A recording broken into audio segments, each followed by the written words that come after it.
Tamil மேட்ரிமோனிக்கு thanks சொல்லணும். எனக்கும் தான் தேங்க்ஸ் சொல்லணும். 26 வருஷத்துக்கு முன்னாடி இதே தமிழ் மேட்ரிமோனி மூலமா தான் இவ அம்மாக்கும் கல்யாணம் பண்ணேன். கல்யாணம்னாலே தமிழ் மேட்ரிமோனி தான். வி த லீடர்ஸ் அமைப்பின் முதல் மாநாடு கோவை மாவட்டம் பொள்ளாச்சியில் நடைபெறுகிறது. விவரங்களை செய்தியாளர் சுதீஷிடம் கேட்கலாம். சுதீஷ், வி த லீடர்ஸ் உடைய முதல் மாநாடு இன்றைக்கு பொள்ளாச்சியில் நடைபெறுகிறது. இன்றைக்கு முக்கிய பிரமுகர்கள் யாரெல்லாம் கலந்து கொள்ள இருக்கிறார்கள்? மேடையில் திரு அண்ணாமலை அவர்களோடு அவருடைய உரை எவ்வாறு இருக்கும்? என்ன ஏற்பாடுகள் செய்யப்பட்டிருக்கு? யாரெல்லாம் வந்திருக்காங்க?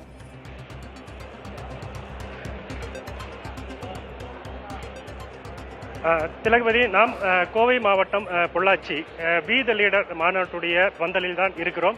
இங்கு அதற்கான ஏற்பாடுகள் மாலை 4 மணி அளவில் தொடங்க இருக்கக்கூடிய இந்த மாநாட்டில் ஏற்பாடுகள் முழுவதுமாக செய்யப்பட்டிருக்கிறது.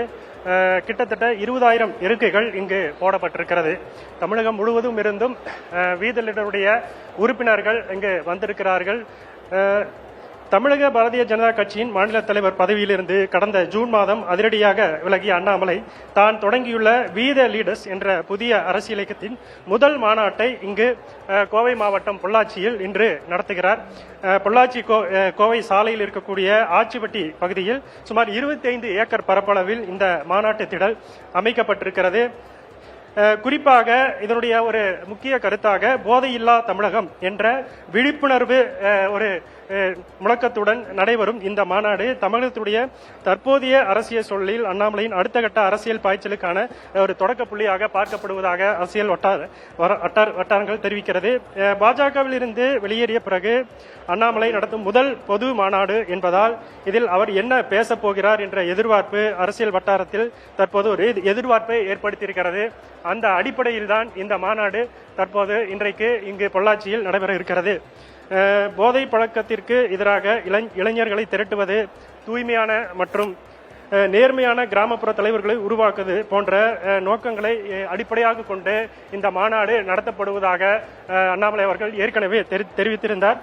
குறிப்பாக விரைவில் இந்த இயக்கத்தை முழுமையான ஒரு அரசியல் கட்சியாக மாற்றுவது மற்றும் 2029 மக்களவை தேர்தலை எதிர்கொள்வது போன்ற முக்கிய தகவல்கள் இந்த மாநாட்டில் வெளியாகுமா என்ற ஒரு எதிர்பார்ப்பு மேலோங்கி இருக்கிறது. இளைஞர்கள் காலை முதலே இங்கு வர துவங்கி இருக்கிறார்கள். கன்னியாகுமரி, தருமபுரி, கிருஷ்ணகிரி, விழுப்புரம், கொங்கு மண்டலத்திற்குட்பட்ட பல்வேறு பகுதிகளில் இருந்து பல்வேறு மாவட்டங்களைச் சேர்ந்த இளைஞர்கள் காலை முதலே மாநாட்டு பந்தலுக்கு வர துவங்கி இருக்கிறார்கள். இந்த மாநாட்டினுடைய ஏற்பாட்டாளர்களில் ஒருவரான உத்தம பாலாஜி இருக்கிறார். எது மாதிரியான ஏற்பாடுகள் இங்கே செஞ்சிருக்கீங்க? யார் யார் வர இருக்காங்க? இங்க தமிழ்நாட்டில இருந்து எல்லா மாவட்டங்கள்ல இருந்தும் பொதுமக்கள் பெருவாரியா வந்துட்டு இருக்காங்க. அதே மாதிரி வெளிநாடுகள்ல இருந்தும் அவர்களோட சொந்த விருப்பத்தின் பேரில் நிறைய நபர்கள் கலந்துட்டு இருக்கிறாங்க.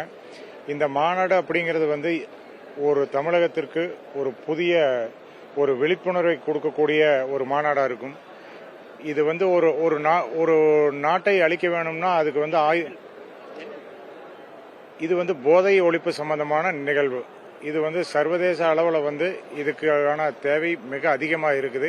தமிழகத்தில் இன்னைக்கு மிக அதிக தேவையாக இருக்கிறது இந்த போதை ஒழிப்பு சம்பந்தமான விழிப்புணர்வுகள் தான். அதுக்கான மாநாடு இங்கே வந்து பலதரப்பட்ட மக்கள் வர்றாங்க. நம்ம அந்த போதைக்கு உண்டான கவுன்சிலிங் கொடுக்கறதுக்கு டாக்டர்ஸ், அதில் மீண்டு வந்த நபர்கள், எதனால் பாதிக்கப்பட்டார்கள், அதனால் வரக்கூடிய பின்விளைவுகள் சம்பந்தமாக பேசுறதுக்கெல்லாம் ஆளுங்க வந்திருக்காங்க. எல்லா நிகழ்ச்சியும் நடக்கும். திலகவதி, பொள்ளாச்சியில் இன்று சரியாக மாலை 4 மணிக்கு இந்த மாநாடு என்பது துவங்குகிறது.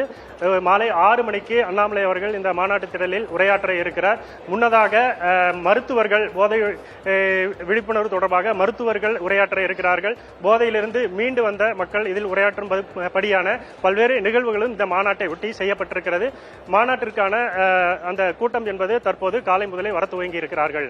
திலகவதி, கள விவரங்களுக்கும் கலந்துரையாடலுக்கும் நன்றி சுதீஷ்.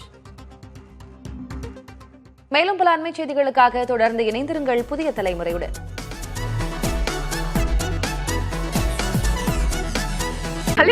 தமிழ் மேட்ரிமோனிக்கு தேங்க்ஸ் சொல்லணும். எனக்கும் தான் தேங்க்ஸ் சொல்லணும். 26 வருஷத்துக்கு முன்னாடி இதே தமிழ் மேட்ரிமோனி மூலமா தான் இவ அம்மாக்கும் கல்யாணம் பண்ணேன். கல்யாணம்னாலே தமிழ் மேட்ரிமோனி தான்.